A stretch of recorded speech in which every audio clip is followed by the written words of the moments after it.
Very quickly on the record. I think you saw that yesterday President Trump rolled out the budget that you had heard all about the week before. I just tell you, it puts us obviously in a strong position with Republican and Democrat support, and that this will give us the foundation for doing the very rebuilding that the Congress has been fully aligned with us on. Frankly, it was simply a matter of how do they find the money. They've now found the money. So we will move forward for a more capable, more lethal, and obviously more ready force as we fill in the readiness gaps that you all have reported on. I won't belabor them right now. It took us a long time to get to this point of readiness, and so we're coming back. We're still a very strong military. You can see that everywhere we're operating, but we want to make certain that the underpinnings are sufficient. And to say that we appreciate Congress passing that urgently needed 2-year agreement, budget agreement, would be an understatement. We're grateful, and it's up to us now as the money starts coming in to make certain that we spend it wisely and earn the trust of the American people, the American Congress, and certainly show that solvency and security go hand in hand. Let me talk for a minute about coming out of Rome. We had the de-ISIS coalition meeting. It was joined by the ministers of defense of Iraq and Turkey for the latter half of it, which is the normal way it goes. The achievements of the Iraqi security forces, you're keenly aware of this, might be to you old news. To us, it was never a foregone conclusion. It was the result of blood, sweat, and tears, frankly, and they paid a heavy price. But they're now hunting down the remaining cells, the cells that went dormant, any small concentrations. There are some areas they've not gone through because there are not very good living conditions there, but there are still cells that have taken temporary refuge, and so they're on the hunt as we speak. Further, down in Kuwait, the Emir got together with the foreign ministers. Our Secretary of State was there, along with a lot of others, and they were working today on the recovery aspects. How do we get the place back to normal? Who's going to contribute money for the disastrous impact that ISIS had on Iraq society and Iraq infrastructure? So that meeting's going on. I don't have the complete readout yet. It may still actually be in progress. I'm not sure. But we'll get that word. When I get it, I'll give you my thoughts on it. But I doubt I'm going to get it before we land, probably later tonight before I talk to the Secretary. One point I would make is as we look over at Syria, and you can see the complexity in sharp focus right now, on the middle Euphrates River Valley, ISIS has counterattacked in a couple of places. This is kind of normal, but maybe slightly above normal, but I don't have the data to support what I just said. So I'll just say it's probably about normal counterattack levels against us as they try to push back. These would be local tactical counterattacks, or not any kind of a larger effort, as they try to keep the offensive off balance. The attack that went last week on us from a pro-regime element, now in that one, ladies and gentlemen, as you know, we were told there were no Russians. That was right off the deconfliction line. They said, not our people. We were perplexed. Some of you even asked, why would the Russians not have control of others? There is now reporting in the press, I don't have any reporting, that some Russian non-Russian Federation soldiers, but Russian contractors were among the casualties. I can't give you anything on that. We have not received that word at Central Command or at the Pentagon. And there was also one other incursion which involved indirect fire on a tank. The tank was taken out, the firing stopped. That's all I can tell you. Again, it's perplexing. It makes no sense. It does not appear to be anything coordinated by the Russians. And so that's, again, I'm not I know I'm not giving you much here, but we don't have much on it right now outside of what we've seen reported coming out of Moscow, I think, on open press. The reason on Afrin, we all spoke with the Turkish Minister of Defense today. He laid out the rationale. We laid out the rationale for working this to a solution that took into account Turkey's legitimate security concerns, and we'll still work it. I will see, obviously, the NATO allies tomorrow, including the Turkish MOD, and I'll meet with him at that time. I did not have. It was the group meeting today in Rome. The point I would make here is that ISIS is not down. We've kept saying that the fight is not over. I've said that now for 2 months.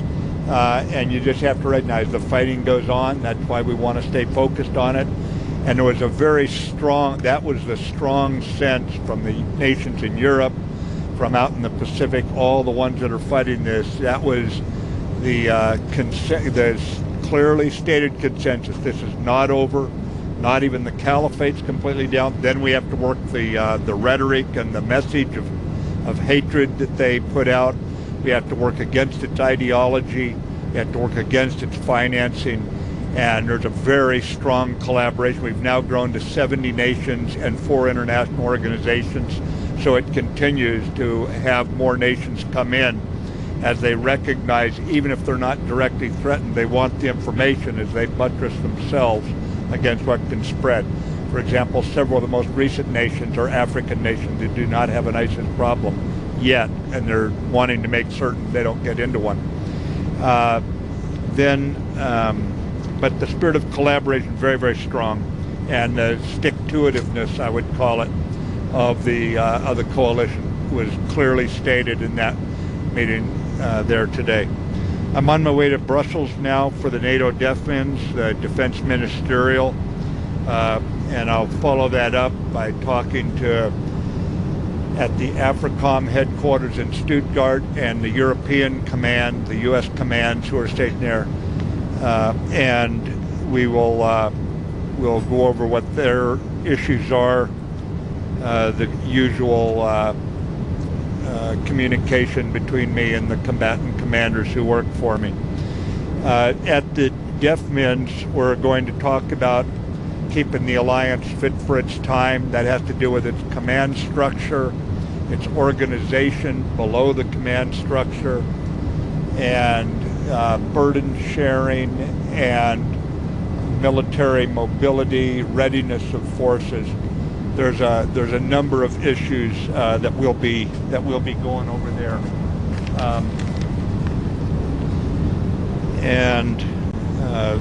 anyway, let me go to your question. I don't have much time here, and see if we can get a few questions out here. Can you just address on the Syria detainee issue? It was one of the things that came up, and how concerned are you about it? What response did you get from the allies? Thanks, Lilita. I meant to mention that we did talk about the foreign fighters.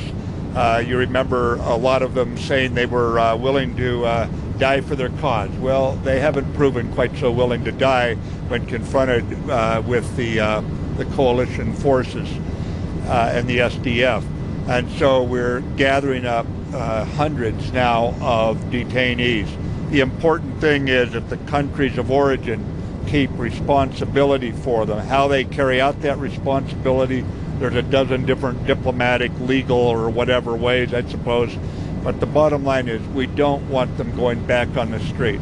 We don't want them on the street in Ankara. We don't want them on the street in Tunis, Paris, or Brussels. We don't need them in Kuala Lumpur or New Delhi. We don't need them in Kabul or in Riyadh. My point is, it's an international problem. It needs to be addressed, and we're all engaged on doing that. There is not a one-way forward for all detainees right now. Some nations have specific interests where they want to bring people in. Some nations do not have any detainee there, but they are equally worried. Obviously, these people come home and they have the veneer of civilization off them, and they look at the world very differently after going through the kind of mayhem they've created where they're at. So that was brought up.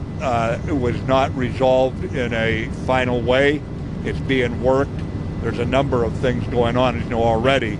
They have some of them being repatriated to certain locations. But right now, we do not have that one fully resolved. Well, what about the U.S.? Pardon? Would the U.S.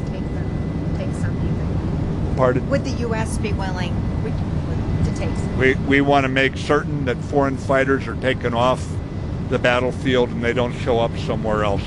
And I just want to hold with that right now. Yeah. About Turkey, over the past few days, there have been a lot of statements coming out from Turkey about the United States. One of them was accusing the U.S. of leaving pockets of ISIS to prolong the war.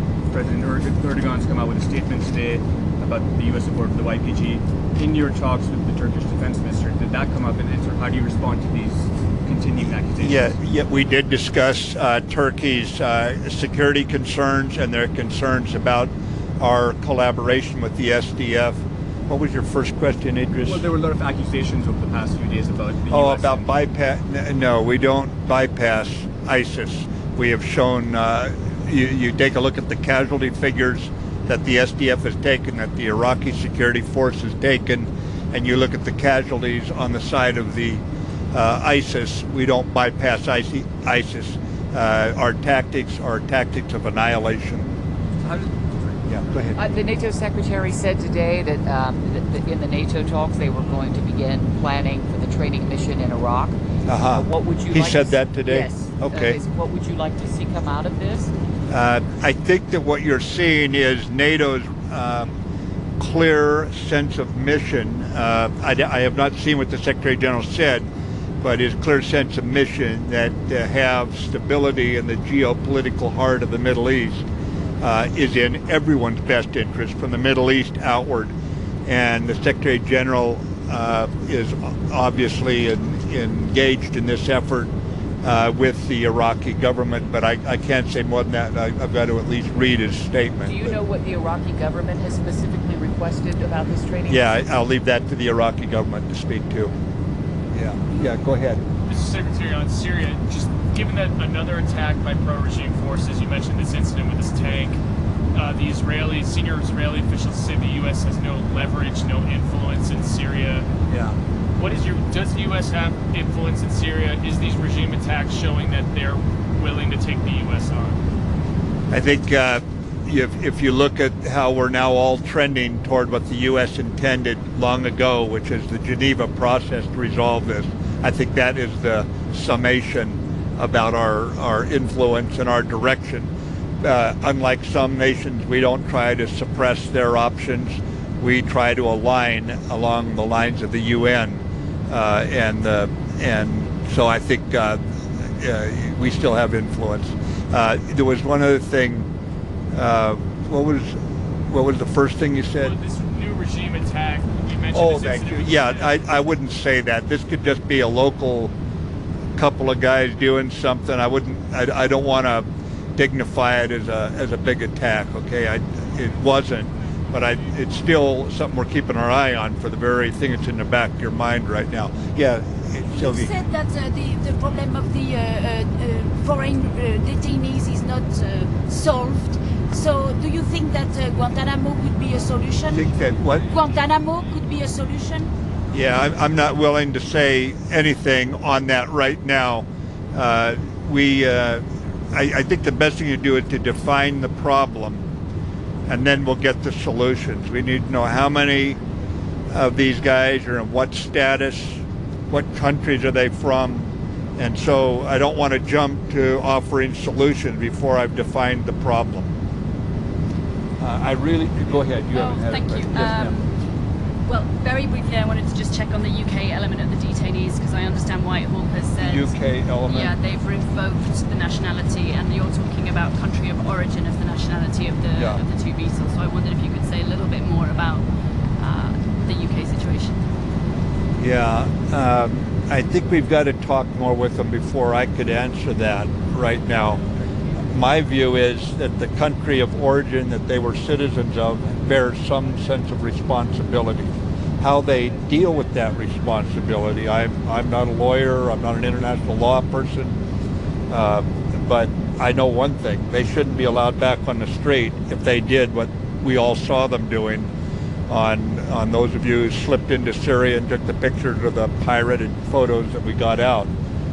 So the most important thing is we figure out how we're going to deal with this, that we can deal with it. We don't paralyze ourselves and just say nothing we can do. I don't think that is an option. That's the one thing I will say. Doing nothing is not an option. You haven't had a chance. Real quick, thanks.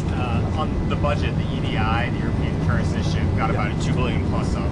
That's another year's increase. So do you expect this program to be enough to do what you need to do next year and to increase every year going forward? No, I do not see it increasing every year going forward. I think that the alliance will increase. And you see that with, I think we've got about a dozen nations now with firm plans to get to 2.0. I think there's more than that. But the trajectory of almost all nations, almost all, but for 2 or 3 is all going up. So that's where it's coming from, is all of us pulling together. So you think this is the high water mark for EDI? I wouldn't say that right now. It depends on the situation. But right now, I think we have certainly proven that our transatlantic bond and our commitment to NATO, Article 3 and Article 5. Article 3, where every nation is expected to take steps for its own defense and collective defense, Article 3, and Article 5, which is an attack on one is an attack on all. So I think if you put that together, we are where we're at. We're in a good position, but you also see the rest of the alliance climbing in their commitment.